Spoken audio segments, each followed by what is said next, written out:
Good afternoon, everyone. I'm Muriel Bowser. I am the mayor of Washington, D.C. I'm at a Metropolitan Police Department's 4th District on Georgia Avenue. I'm joined by Chief Conti, members of the Metropolitan Police Department leadership, as well as the Deputy Mayor for Public Safety and Justice.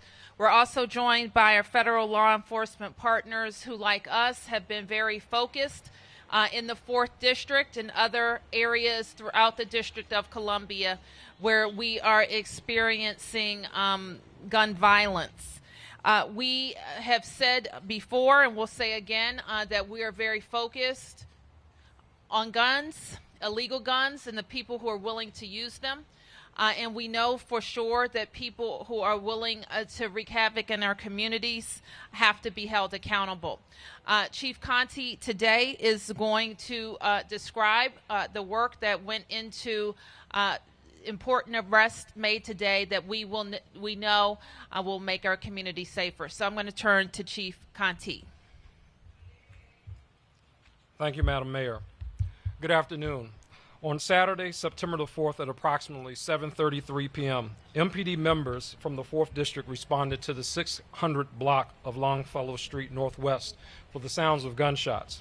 Upon arrival, members located multiple victims suffering from gunshot wounds. DC Fire and Emergency Medical Services responded to the scene and transported 3 adult male victims to an area hospital for non-life-threatening injuries.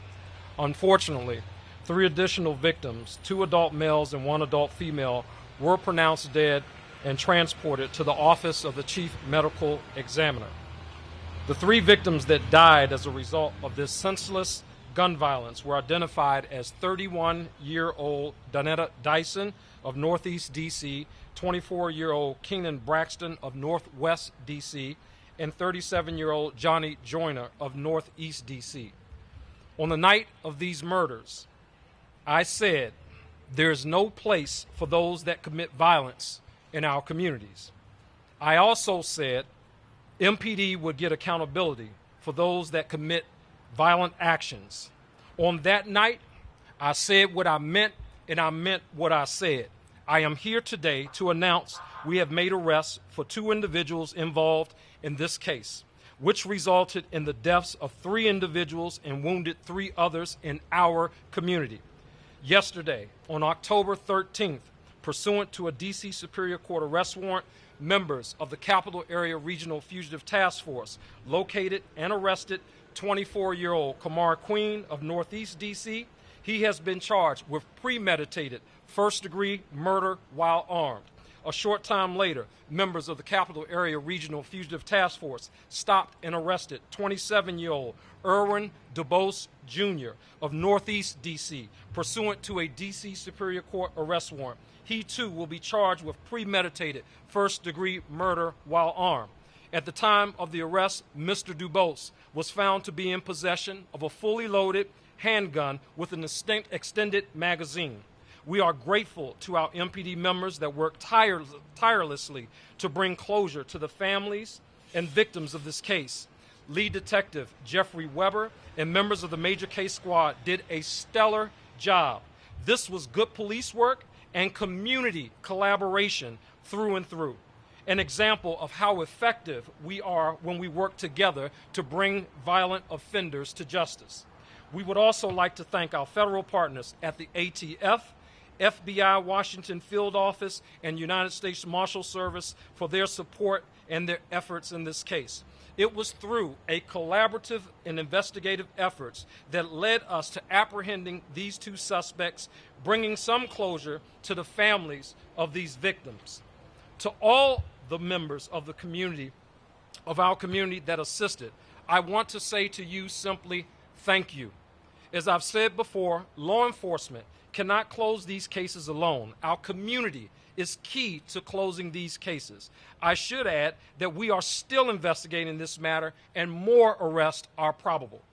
If you have to our communities impacted by these senseless acts of gun violence, the MPD and this administration will continue to work towards a safer community by holding violent criminals accountable for their actions. And lastly, to the families of those traumatized by the senseless acts of violence, I extend my sincere condolences to each and every one of you for this very, very, very tragic and senseless act that has occurred to you in our communities.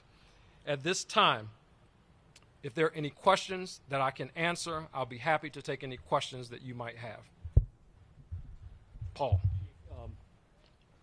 We understand that your detectives believe there may have been 3 shooters inside the car. So are you looking for a third person at this point?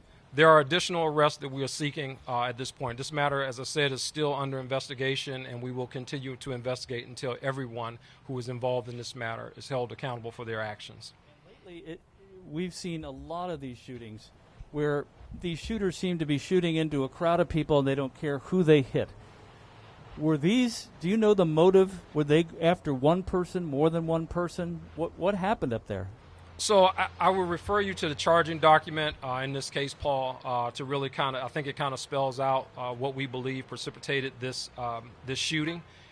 Unfortunately, it's a very senseless act. I mean, that's really kind of the bottom line. You know, nothing would justify this type of violence that occurred in our community. And when we see these types of things happening, I am just happy that community and police were able to work together to bring this case to closure.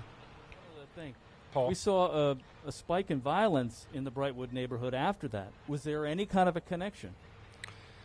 There are some connections there, but some things are totally unrelated to this. And we'll continue to investigate those cases that are open. We'll continue to investigate those cases to see if any are linked.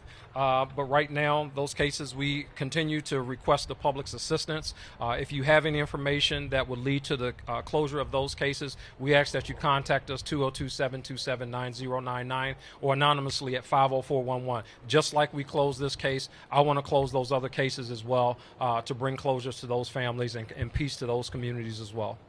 Sam. Chief, just curious, what role do the federal agents play in an arrest like this? So the U.S. Marshals and Metropolitan Police Department and other agencies are part of the Capital Area Regional Fugitive Task Force. Our FBI partners and ATF partners, they were side by side with us in the actual investigation.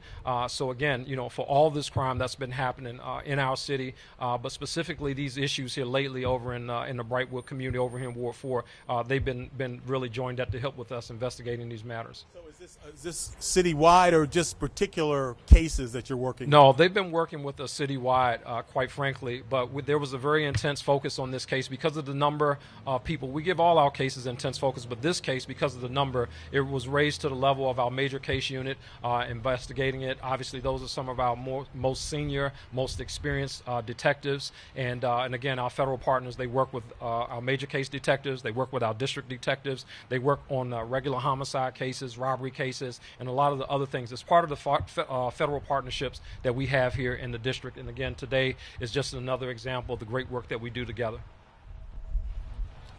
Thank you. Thank you. Thank you, Chief. Yes, ma'am.